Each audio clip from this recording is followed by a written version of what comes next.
আসসালামু আলাইকুম, সকলকে ওয়েলকাম। আজকে একটা খুশির খবর নিয়ে আর কি ভিডিওতে আসা, সেটা হচ্ছে যে ফেসবুক আজকে বিকালেই খুলে দিচ্ছে।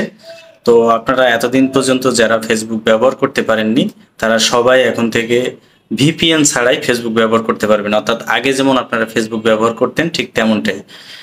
অলরেডি আজকে সরকারিভাবে ফেসবুকের সাথে আলোচনা করা হয়েছে এবং সেই আলোচনাতেই সিদ্ধান্ত হয়েছে যে ফেসবুকটা খুলে দেওয়া হবে এবং ফেসবুক যে কারণে বন্ধ ছিল সেটা আসলে একটা সমাধান হয়েছে, যার কারণে মূলত আজকে বিকাল থেকে আপনারা আগের মতো ফেসবুক ব্যবহার করতে পারবেন।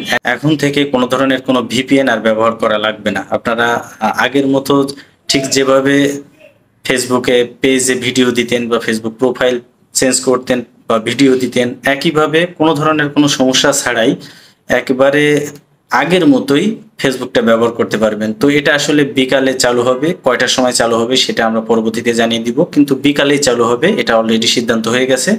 তো যারা ভিপিএন ব্যবহার করতেন, আমি আপনাদেরকে বলবো যে ভিপিএন সবসময় মোবাইল থেকে রিমুভ করে দিতে, কারণ ভিপিএন ব্যবহার করা আসলেই ঠিক না, কারণ এটা অনিরাপদ।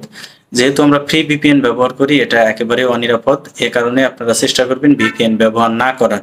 আর যেহেতু বিকাল থেকেই ফেসবুক ওপেন হবে, সেহেতু ভিপিএন এর আর প্রয়োজনই নাই, কারণ আপনার যদি ফেসবুক ওপেন হয় তাহলে হোয়াটসঅ্যাপ, মেসেঞ্জার এবং টিকটক এর সাথে ওপেন হয়ে যাবে। কারণ প্রায় সবগুলোই অধিকাংশগুলাই দেখা যাচ্ছে যে ফেসবুক যে গ্রুপ অফ কোম্পানি মেটা এটারই প্রোডাক্ট। তো যদি ফেসবুক ওপেন হয়ে যায় তাহলে মেসেঞ্জার এবং হোয়াটসঅ্যাপ অটোমেটিক্যালি ওপেন হয়ে যাবে।